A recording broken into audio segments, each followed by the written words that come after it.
dhawaan waxay maxkamadda ciidamada ee dowladda federaalka Soomaaliya maxkamadaysay gabdho dhalinyaro ah oo lagu eedeeyay inay u safrayeen gobollo kala duwan iyagoo u socday inay la midoobaan rag la sheegay in qaarkood ay guursadeen qaarna uu xiriir kala dhaxeeyay kuwaasoo ka tirsan maleeshiyada Al-Shabaab. Gabdhahan ayaan aqoon qof ahaaneed aanan u lahayn ragga lagu daray, waxaana xilliga ay ciidamada ammaanka soo qabanayeen laga soo xiray basteejo baabuurta laga raaco gaar ahaan kuwa aada gobolada dhexe iyo shabeellaha dhexe. Gabdhahan ayaa waxaa hadaladooda ka mid ahaa markii maxkamadda la keenay in aysan iyagu Al-Shabaab ahayn balse ragga ay guursadeen ay shabaab yihiin. أنا شباب مين لا قسم كي يا شباب هي كان شو قرنا إسبوعين محاولة شيء أنتوا جوجا واحد مودلين هي حدنا البورد أنت كنت من هذي شباب قارهان قريولي ياكو هجا يعني أنت قريولي وصبح هذا وتجلس على البر أنت اللي جالس كده بس وصبح هذا قرصك وصبح حتى على الدنيا بصباح الله ما بس تجيب أي ياكو هجا ممكن مع مسك سوسو مشروع مع التليفون قال لي صار محكو سمع تليفونك قاعد لنا ما يقع الروبش واحد مودلين بالما أكسجين بيلا بيش يا فرتم هاي تأتي ما يا أسعتي بورا كم كمان يا بورا كم هاي الدوية وجوين قال كان سومي كان يوم كيجون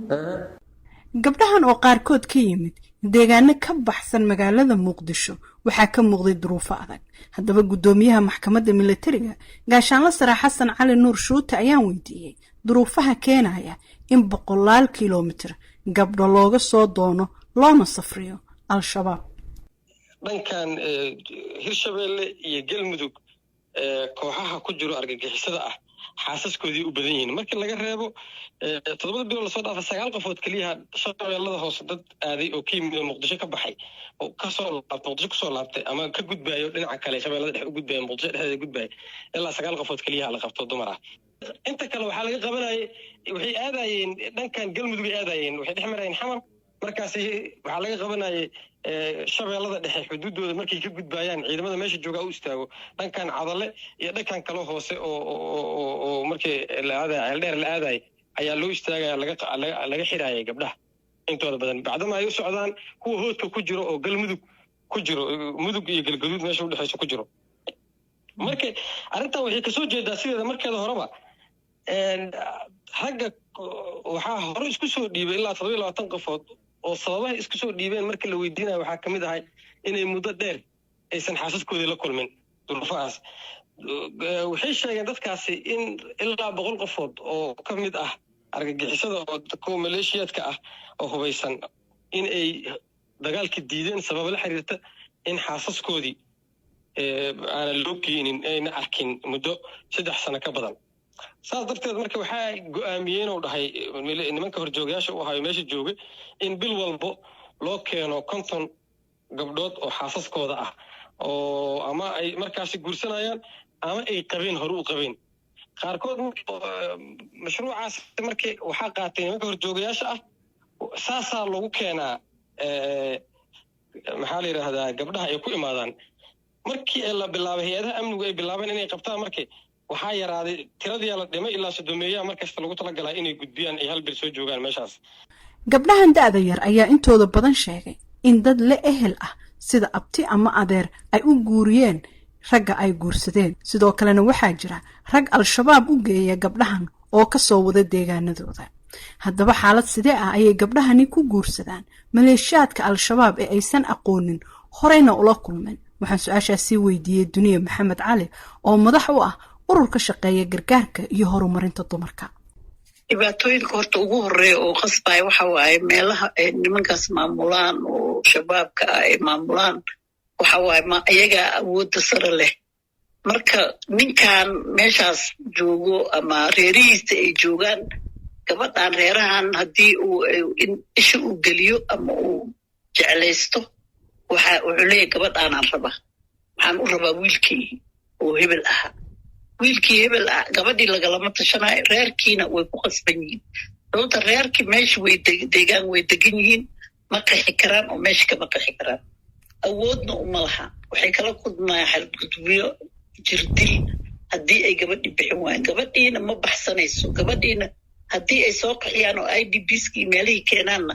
dhibaata kaga horeysa oo meel deegaan ah ama dad kaga soo horeeya male haddii familiyada hata loo soo diro familiyada dhexdooda ayay dhibaato kala kulmaan ehel ahaanta oo ah ama ninkii reerkii ama wiilashii reerkii marka dhibaatooyin saas ah intay ku dhici lahaayeen waa haddana waxay dhaqan soo jireen ahaa jira oo Soomaali gudaha kaaga jirto gabadha ama guri ha kaala marka wuxuu leeyahay marba haddii lagaa soo doono awood aad ku diidan lahayn iska sii meeshii la rabaa loo watee arrimaha saasay way ku dhacaan inta badan al-shabaab waxa ay kala mid yihiin kooxaha kale ee xagjirka ah ee adduunyada lagu arkay gabdhaha u safra deegaanada ay joogaan ee guursada iyagoo aanan arag ama in yar uun ka yaqaana waana mid ka mid ah caqabadaha ay wadamo badan oo Yuruba ay wajahayaan sidii sharciyan loogu xallin lahaa gabdho badan oo da'yar ah oo ka tegay wadamada Yurub oo u safray maleeshiyaadkii ISIS ee ka dagaalamayay Ciraaq iyo Syria iyo caruur ay dhaleen si lamid ah sidaasina waxay hay'adaha sharciga Soomaaliya hadda wajahayaan culaysyada ka haysta sida laga yeelayo xaasaska al-shabaab iyo caruurta ay wataan waxaana mar kale aan weydiiyay gudoomiye Shuute dhabaha ay u maraan maxkamadaynta xaasaska al-shabaab iyo ilmaha ay wataan gaar ahaana marka xaasasku ay yihiin kuwa da'yar su'aal muhiim waaye gabdhaha marna waxaa la hubiyaa eedda ka hor ayaa la ogaadaa inay da'yar yihiin markii muuqaalkooda iyo da'da ay sheegteen la qiimeeyo markaas maxkamadda ma la soo taago marna maxkamadda markii ay dhegaysato kadib ayaa doodaha iyo dukumentiyada la soo gudbiyay ayay maxkamadda ku go'aan qaadataa oo ay ogaataa inay dadkani da'yar yihiin dhammaan markii la hubiyo inay da'yar yihiin dumarka waxaa la sameeyaa malaggeeya xabsiga weyn waxaa lagu wareejiyaa hay-ado u xil saaran oo magaalada jooga oo u xil saaran inay gabdhahaasi xanaaneeyaan intii looga helayo maxaa la yidhahdaa da'da qaangaarka ama dad ku filan oo qaadi kara mas-uuliyaddooda ehelkooda ah loo helayo keliya maaha mushkilaadkan haysto gabdhaha da'yarta ah waxaa jiro gabdho oo shabaabka ama argagixisada aaday oo igo caruur yar ah wato dhabta ku haay la qabtay oo la soo xiray ayagana maxkamad lama saaro waxaa lala raadiyaa sidaas oo kale hay-adahaasaa qaabilaan hay-ada magaalada jooga yaalaanoo UNICEF ay kamid tahayba naftigeeda ay fangarayso waxaa kaloo kamid a kuwa iyaga laftigooda xaamilada ah ayaa kamid a ayaga naftigooda oo caqabadaha sharciyada iyo ciqaabaha kuwa aan lagu socodsiin karin oo dacwadooda aan dhegeysan karin waxaa kamid a kuwaasi marka kuwa da'da yar haddii xataa carruurta yar oo wiilasha ah sidaasoo kale la yeelaa laakiin 5 bil oo lasoo dhaafay waxaan wareejinay 13 gabdhood oo da'yar ah kuwa kalena waxaan ku wareejinay heladoodii kuwaas kalena gabdhahaas kalena waxaan ku wareejinay hay-ad xanaanaynayso marka laga soo tago hay-adaha sharciga waxaa jira caqabado la soo darsa nolol iyo bulsho ahaan gabdhahan marka ay u tagaan raggii ay guursadeen tusaale ahaan haddii dagaal uu ka dhaco magaalooyinka ay tageen ayna dhacdo in maleeshiyadii ay guursadeen ee al-shabaab ay goobta ka cararaan iyaguna ay ku soo haraan goob aysan dadna ka aqoon cadaawadna looga hayo sida ay sharxayso Duniya Maxamed Cali oo arrimaha dumarka ka shaqaysa gabdhahaas nolol aad u xun ku dambeeya inta badan sababtoo ninkan loo geynayo waa nin dagaal ku jiro oo front dagaal joogo ama asaga weerar ha qaado ama ha lagu soo qaado nin oo deganaansho meesha kama jirto meesha loo wado gabadha waxa waaye ayadiyo meeshiina aqoonin dhulkii ay taqaaneen laga soo waday qabiilkii protectionka ahaa oo ku dhex jirtay oo berri ina hebel ku daynaayeen aan ahayn meesha markii la isqabsado waxaa dhici karto in meesha looga cararo oo ayadiyo silicsan meeshii loogu tago waxaa dhici karto in ay ay helin markay waxay qaado ama uur yeelato ay hadhowtii meeshii isbitaalle ima laha waa goob dagaal ama waa inta badan waxay u badiyeen meelo buush ah oo meelo magaalooyin aan 17 sano 18 sano aan maamul dowladeed iyo waxba ka jirin oo aan servicekii laga heli karin caafimaadkii maxkamadihii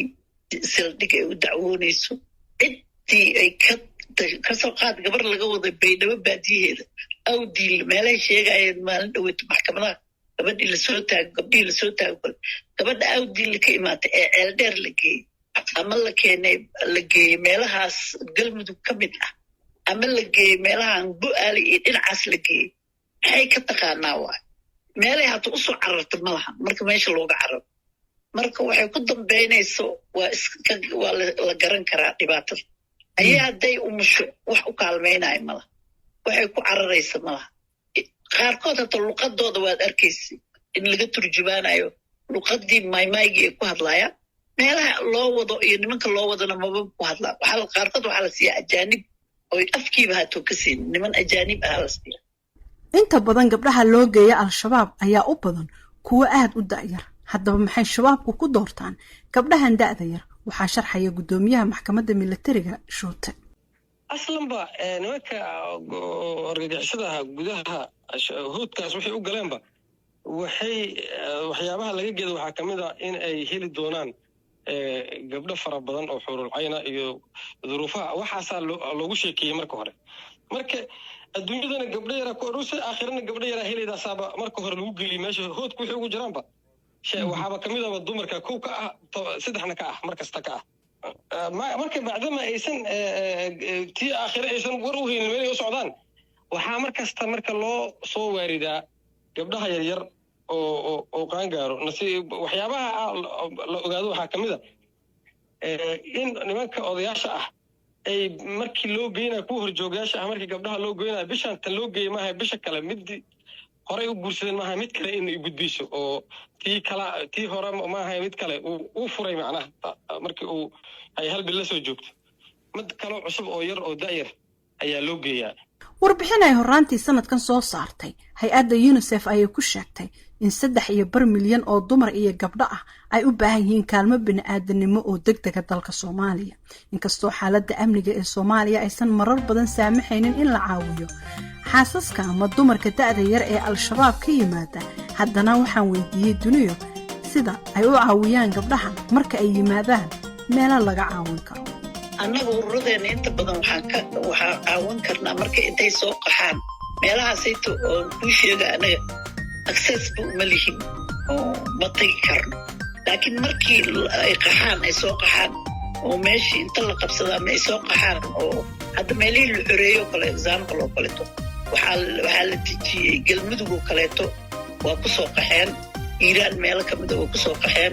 meelo badanay ku socdaan markay meelahaas imaadaan annaga waxaan u qabanaa oo meelahaas markay imaadaan oo IDPska imaadaan waxyaabo badan oo u qabanaa oo ah protection aan siino waxyaabo yaryar oo aan u qaybino waxaa kaloo ah u qabanaa oo waxayna hay-adahaasaan u dhex galnaa hay-adda UNICEF ayaa sheegtay in abaaraha soo laalaabtay dagaalada iyo cimilada sii xumaanaysa ay qoysas badan ku qasabtay inay gabdhahooda yaryar oo qaarkood 12 jir ah ay u guuriyaan rag aad uga da'weyn taasoo ay sheegeen inay soo afjarayso wakhtigii ilmanimada